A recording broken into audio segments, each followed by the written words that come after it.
డబ్బు, అనారోగ్యం, ఉద్యోగం, వ్యాపారం, అప్పులతో బాధపడుతున్నారా? మీకోసమే లాంచ్ యువర్ ఫ్యూచర్ ప్రోగ్రామ్. నమస్తే గారు. నమస్తే జయ. ఏదైనా ఒక మంచి కథ చెప్పుకుందామండి. వాళ్ళ కథ కాదు జయ, ఒక కొత్త విషయం చెప్తాను. ఓ. కథ గురించే, కథే కానీ కథ చెప్పటం లేదు. ఓకే. నేను తెలుగు కథల అభిమానుల గ్రూప్లో ఉన్నాను. అక్కడి నుంచి చాలా కథలు చదువుతుంటానని చెప్పాను. అయితే ఈ గ్రూప్లో ఒక ఆవిడ ఒక కథ రాశారు, ఒక నావెల్ లాంటిది. రోజు ఒక భాగం వస్తూ ఉండేది. దివ్యపథం దాని పేరు. దివ్యపథం. ఈ దివ్యపథం రాసేటప్పుడు చాలా బాగుంది కథ. చాలా రోజులు రాశారు, చాలా పెద్ద కథ. ఇందులో స్వరాంశ అని ఒక కుర్రాడు, తండ్రి బాగా కోటీశ్వరుడు, ఏదో వ్యాపారం అని చెప్తారు కథలో. కానీ అబ్బాయికి ఏదో పిహెచ్డి చేయాలని, వికలాంగుల మీద పిహెచ్డి అబ్బాయి సబ్జెక్టు. చిన్న చిన్న కవితలు అవి రాస్తాడు, కొంచెం భావుకత అవి ఉన్నాయి. అతనికి తన్మయ్య అని ఒక అమ్మాయి కలుస్తుంది. ఈ వికలాంగుల మీద చేయాలంటే వాళ్ళతో మాట్లాడాలి కదా, ఏదైనా పిహెచ్డి చేయాలంటే. ఈ కుర్రాడు ఈ మెల్లిగా దివ్యాంగుల పాఠశాలలు అవి ఉంటాయి కదా, వాటికి వెళ్తాడు. ఒక్కొక్క చోట ఒక్కొక్క పరిచయము, ఒక్కొక్క రకం క్యారెక్టర్లు. ట్రైన్ ఎక్కేటప్పుడు ఒకళ్ళ సహాయం చేయటం. జనాలు ఎట్లా వికలాంగుల పట్ల, దివ్యాంగుల పట్ల సరిగ్గా ప్రవర్తించరు, బాగా ప్రవర్తించే వాళ్ళని చూపించి, బాగా ప్రవర్తించని వాళ్ళని, ఇబ్బంది పెట్టే వాళ్ళని కూడా చూపిస్తూ కథ నడుస్తూ వెళ్తుంది. మనం ఆ స్వరాంశతో ప్రేమలో పడిపోతాం. వాడు ఎంత చిట్టి చిట్టి కవితలు రాస్తాడు, బాగుంటుంది.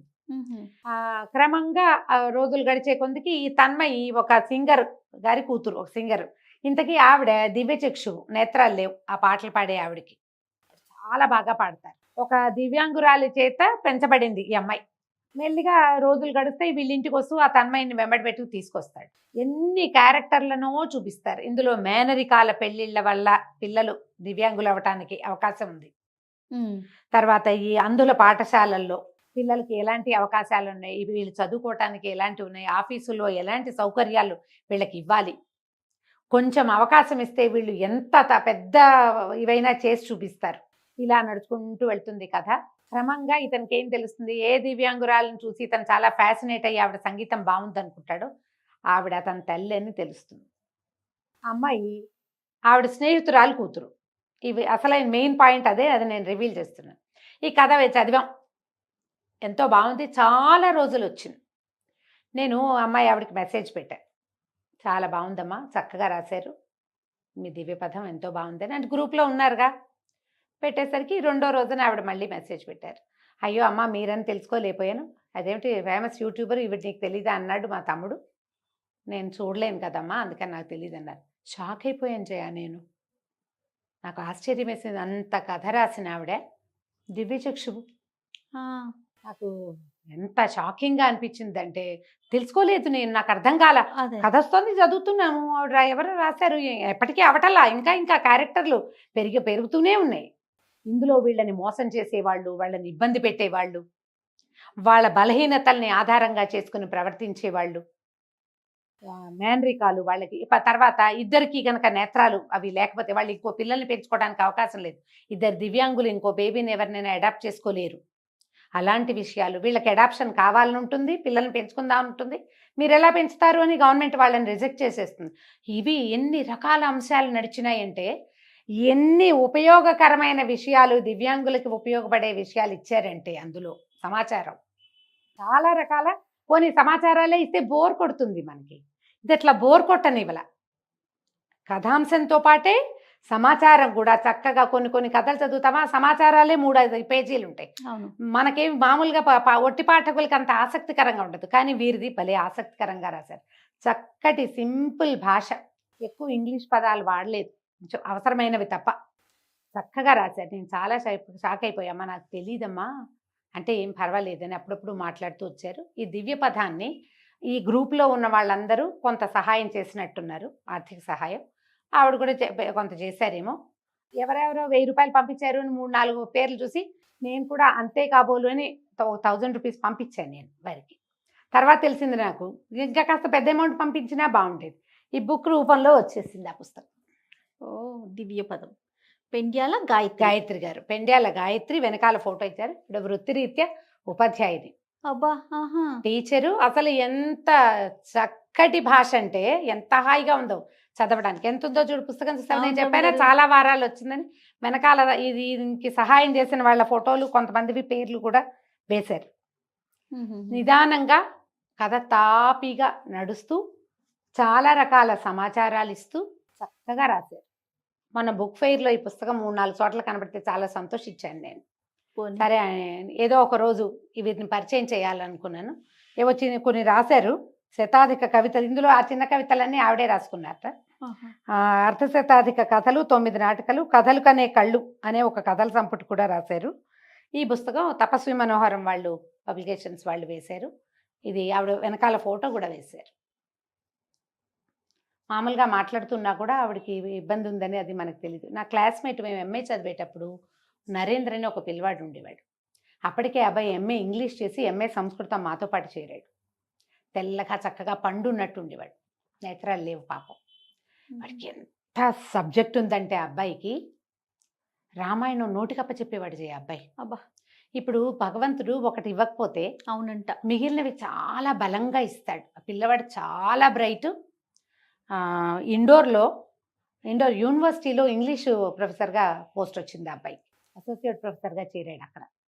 తర్వాత మరి ఇక్కడ ఇటు సెంట్రల్ యూనివర్సిటీకి కూడా వస్తానని ఏదో చెప్పాడు. ఈ మధ్య మాట్లాడలేదు. నేత్రాలు లేకపోతే పాపం వివాహాలు అవ్వటము అవి కొంచెం కష్టపడతారు. వీరి పర్సనల్ వివరాలు నేను అడగలేదమ్మా, వారు ఎలా అనుకుంటారోనని. కానీ చాలా చక్కగా రాశారు. ఈ దివ్య పదం మనకి దొరుకుతుంది. ఈ బుక్ ఫెయిర్స్లో అన్ని చోట్ల కనిపిస్తుంది. ఒకవేళ తపస్వి మనోహరం పబ్లికేషన్స్ అని మీరు ఆన్లైన్ చూసినా కూడా పుస్తకం దొరకడానికి మంచి అవకాశం ఉంది. చాలా ఉపయోగపడుతుంది. ఎవరైనా మన వాళ్ళలో దివ్యాంగులు ఉంటే ఈ పుస్తకం ద్వారా మనం కొంత వాళ్ళకి సమాచారాన్ని కూడా అందించగలిగే అవకాశం ఉంది. ఓకే, ఈ సందర్భంగా నేను ఒక చిన్న విషయం చెప్తాను రమ్మగారు. ఆ మధ్య నేను దేవనార్ బ్లైండ్ స్కూల్ అని వెళ్ళి ఇంటర్వ్యూ చేసి వచ్చాను. అది మనకి బేగంపేటలో ఉంది. డాక్టర్ సాయిబాబా గౌడ్ దంపతులు దాన్ని నిర్వహిస్తున్నారు. అయితే అక్కడ మన స్టేట్ పిల్లలే కాదు, ఎక్కడి నుంచి వచ్చినా సరే ఎవరైతే దివ్యాంగులు ఉంటారో ఆ పిల్లల్ని చేరదీసి అక్కడే హాస్టల్ వసతి కూడా ఉంది. పూర్తిగా వాళ్ళని చదివించి వాళ్ళకి ఏది నేర్చుకోవాలనుకుంటే అది, అంటే ఎందులో శిక్షణ తీసుకోవాలనుకుంటే అందులో తీసుకెళ్ళి పూర్తిగా నేర్పించి వాళ్ళ కాళ్ళ మీద వాళ్ళు నిలబడేందుకు ఒక చక్కని అవకాశం కనిపిస్తున్నారండి. ఎంత బాగుందంటే ఆ స్కూల్, బ్లైండ్ స్కూల్. ఒకసారి వీడియో మనం ఒకసారి మన ఇద్దరం వెళ్దాం రమ్మగారు. ఇక్కడ బేగంపేటలోనే ఉంది. ఈ సందర్భం కాదు కానీ ఎవరైనా ఉంటే గనక దివ్యాంగులు ఉంటే ఖచ్చితంగా తీసుకొచ్చి అక్కడ అప్పచెప్పండి. చక్కగా తీర్చిదిద్దుతారు. డాక్టర్ సాయిబాబా గౌడ్ గారి ఆధ్వర్యంలో నిర్వహిస్తున్నారు. అది బేగంపేటలో ఉంది. Devnar blind school. అదే అద్భుతంగా ఉంది రమ్మగారు. ఇందులో అలాగా దివ్యచక్షులైన వాళ్ళకి కూడా ఉండే అవకాశాలు, బ్రెయిలీ నేర్చుకోవటం అన్ని, డాన్సులు, పాటలు, తర్వాత చెస్ కాంపిటీషన్ జరుగుతుంటే నేషనల్ లెవెల్లో నేను వెళ్ళా దానికోసమని. అదే అంతా దివ్యాంగులే. అద్భుతంగా ఉంది ఈ కథ. ఆవిడతో మాట్లాడాక నాకు అనిపించింది అనమాట, ఈ బుక్ ప్రింట్ అయ్యాక ఒకరోజు మనం దాని గురించి మాట్లాడి చెప్పాలి అని.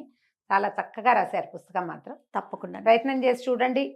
మనం ఈ విషయం చెప్పాం కదా. అవునండి. ఈ తపస్వి మనోహరం పబ్లికేషన్స్ వాళ్ళ కోసం ట్రై చేసిన మీకు ఈ పుస్తకం కూడా దొరుకుతుంది.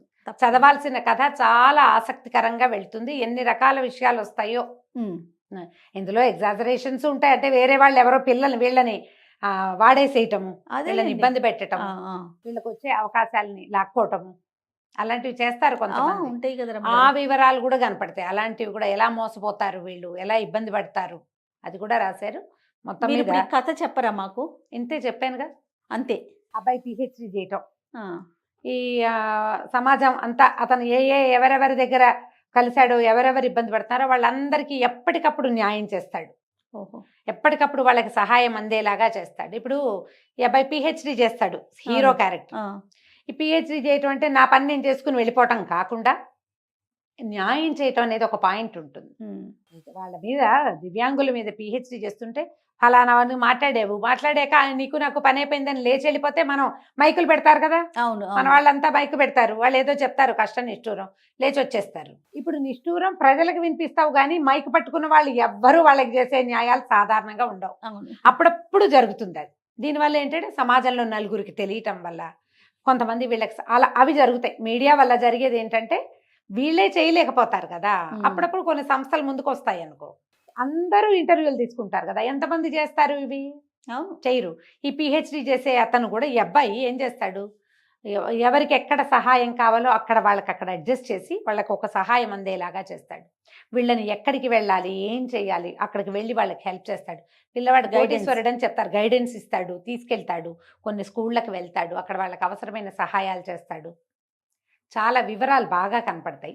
తాపీగా చదువుకుంటూ వెళ్ళాలి. చదువుకోవాల్సిన book. తప్పకుండా రమ్మగారు, మంచి విషయం మాట్లాడుకున్నాం. అదే. నమస్తే అండి. నమస్తే.